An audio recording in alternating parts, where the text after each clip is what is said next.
The Man in Search of His Luck. Once upon a time there was a man, and actually nothing worked out for him. He didn't have many friends, he didn't have a job, he had hardly any money. He just lost the place he was living in. He just didn't know what to do. And then someone told him, look, what you need to do is go to the end of the world and see the wise old woman and ask her where your luck's coming from. Well, thought the man, I've got nothing to lose. And so he set off along the path. And the path began to go in two different directions. And in one direction, it was very dark and gloomy. And he wasn't quite sure, but maybe he looked as though there was a wolf on the road. Whereas the other way, something bright and glittery. I'll go that way. And as he came to the glitter, it was the river. And on the river, there was a ferry boatman, a punt, backwards and forwards, across the river. And our man says, can you take me over? I'm going to see the wise old woman at the end of the world to ask her about my luck. And the ferry boatman said, oh, certainly I'll take you over. But will you ask the wise woman for me? I've been on this ferry boat for so long, I just don't seem to be able to break away. What do I need to do?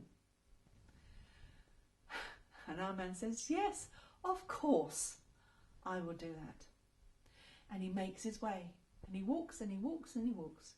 And then he comes to a wood, and the trees are very, very tall, and the trunks are very, very thick. And in the middle of it all, there is a tree, one tree, tiny, thin little tree, that's half the size of all the others. Oh! Oh! Oh!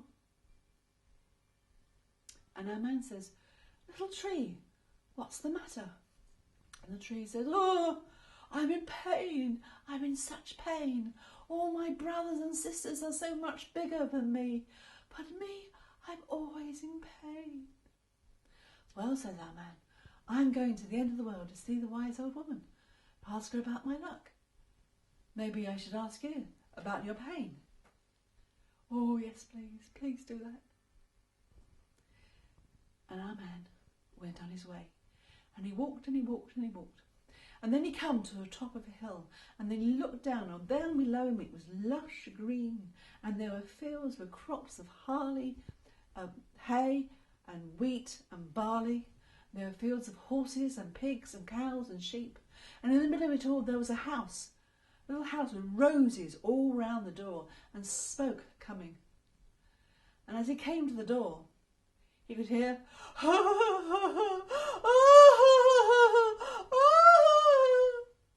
and he knocked at the door, and a woman opened the door. And he said, what's the matter? Why are you crying? And she said, I don't know why I'm crying. I cry all the time. I just wish I could stop.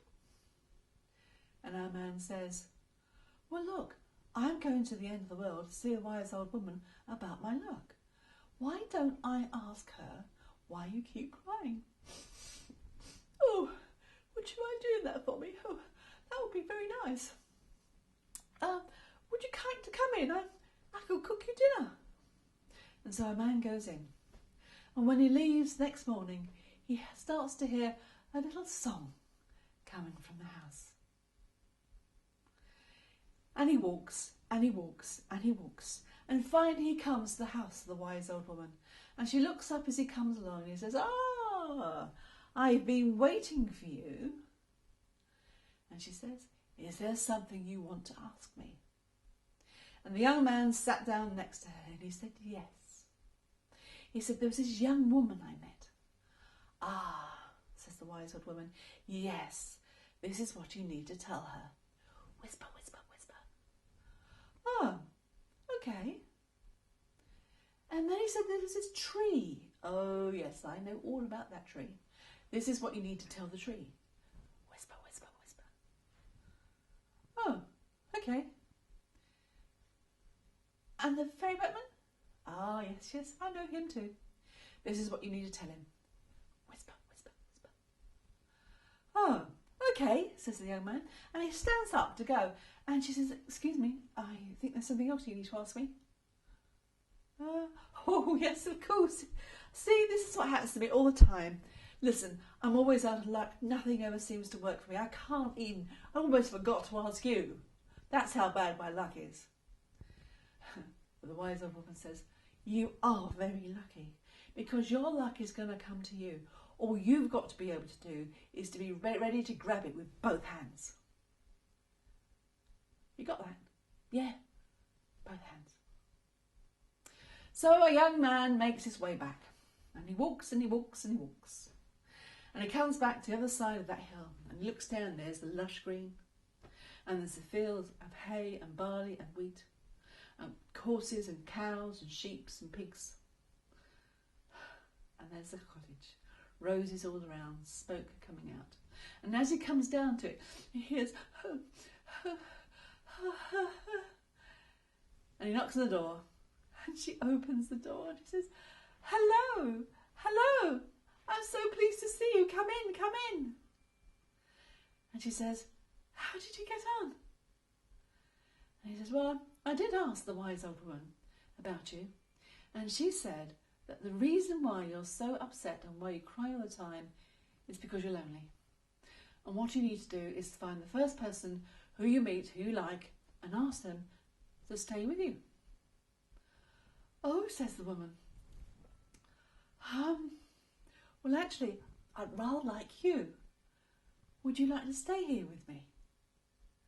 And our man looked around and said, well, I'd love to do that, actually, but the wise old woman told me my luck is coming to me, and I've got to be ready to grab it at any time.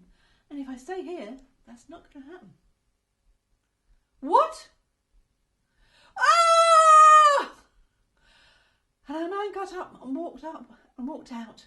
And as he walked away, he could hear behind, oh, oh. And he walked and he walked and he walked. And finally he came to that wood with those big, tall trees, and that tiny little tree in the middle. Ah, ah. Hello, said our man. Oh, you've come back. How'd you get on with the wise old woman? Well, she said that the reason why you were so smaller than your brothers and sisters is that when you were all seedlings, robbers came along and they buried a box of treasure in your roots. And that's what's causing you to be so much smaller. And all you need to do is to ask somebody to dig out the box of gold, and then you'll be all right. Oh, said the tree. Well, look, there's a handy shovel over there. Could you dig it out for me? You can have it all. Oh no, said the man. I've got to be ready to grab my luck when it comes. I can't be hanging around here. And with that, our man makes his way off. And the tree goes, ooh. And our man walks and he walks and he walks. And he comes back to the ferry boatman. And the ferry boatman says, oh, good to see you, sir. How did you get on?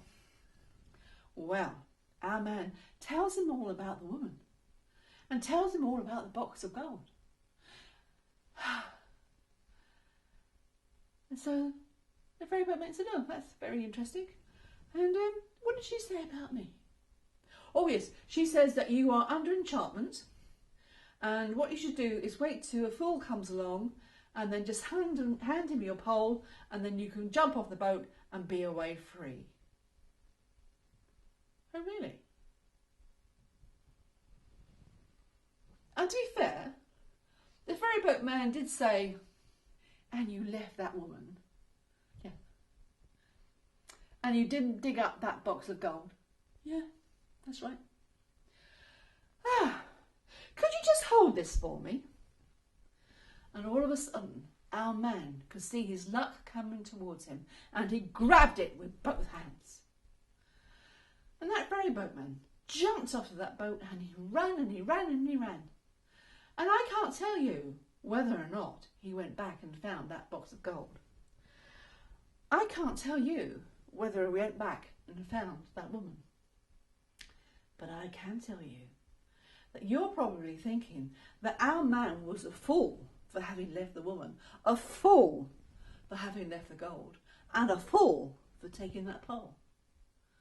But actually, our man has never been so happy. He goes backwards and forwards every day. He's got a good steady job, meets lots of people, has lots of friends. Oh, he's found his right role in life. So just be careful. Just because somebody else thinks you should be doing something doesn't mean that's the right thing for you. Thank you. The Man in Search of His Luck.